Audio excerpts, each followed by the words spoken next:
അധ്വാനിക്കുന്നവരുടെ പ്രത്യേകത അവരെന്തെയും ഭാരം ചുമക്കും. എന്നാൽ ഭാരം ചുമക്കുന്നവർക്ക് ആശ്വാസം നൽകുവാൻ യേശുവിന് മാത്രമേ കഴിയൂ. ഹല്ലേലൂയ.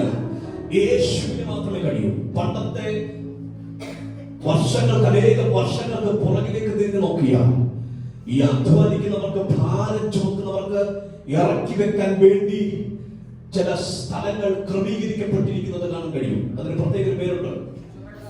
ചുവടുതാങ്ങി സ്തോത്രം.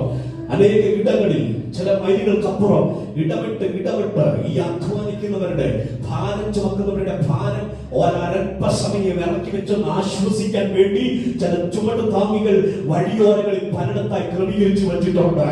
എന്നാൽ ഇന്ന് പകൽ ദൈവസന്നിധിയിൽ ഇരിക്കുന്ന ദൈവമേ, പ്രാർത്ഥിക്കുന്ന ദൈവമേ, കരയുന്ന ദൈവമേ, നിന്റെ ആശ്വാസത്തിന്റെ ഉറവിടം കർത്താവാണ്.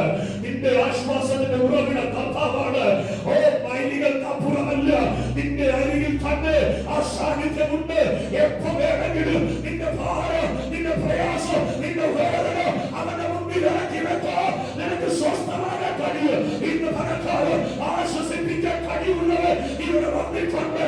സമാധാനിപ്പിക്കാൻ കഴിവുള്ളവർ ഇവിടെ വന്നിട്ടുണ്ട്. ഇന്ന് ആത്മാവ് പറയുന്നു, ഈ 2025 നിന്റെ ഭാരപ്പെടുത്തുന്ന സകല വിഷയങ്ങൾ ഇന്ന് ഇവിടെ ഇറക്കി വെക്ക്. 26 സമാധാനത്തോടെ, ആശ്വാസത്തോടെ, പ്രത്യാശയോടെ, ആനന്ദത്തോടെ മുന്നോട്ട് പോകാൻ ഇന്ന് ആത്മാവിനെ പ്രവചിച്ചു പറയുക.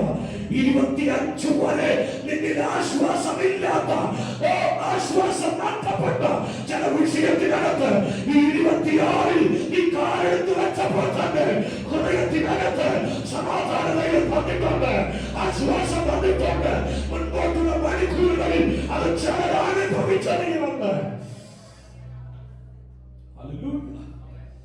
ആശ്വാസം ചിലർ അനുഭവിച്ചറിയും. കർത്താവിന്റെ മുഖത്തേക്ക് നോക്കിയാൽ അവന് ആശ്വാസമുണ്ട്. അവന്റെ സന്നിധിയിൽ ഇരിക്കുന്നവൻ ആശ്വാസമുണ്ട്. സകല ഭാരങ്ങളും അവന്റെ മുമ്പിൽ ഇറക്കി വെക്കുന്നവൻ ആശ്വാസമുണ്ട്. ഇന്ന് പകൽ ആശ്വാസത്തിന്റെ ഉറവിടമായ ക്രിസ്തു ഇതിന്റെ നദിയിലുണ്ട്. ചില കുടുംബങ്ങളെ ഇന്ന് പകൽ അവൻ ആശ്വസിപ്പിക്കും. ചില തലമുറ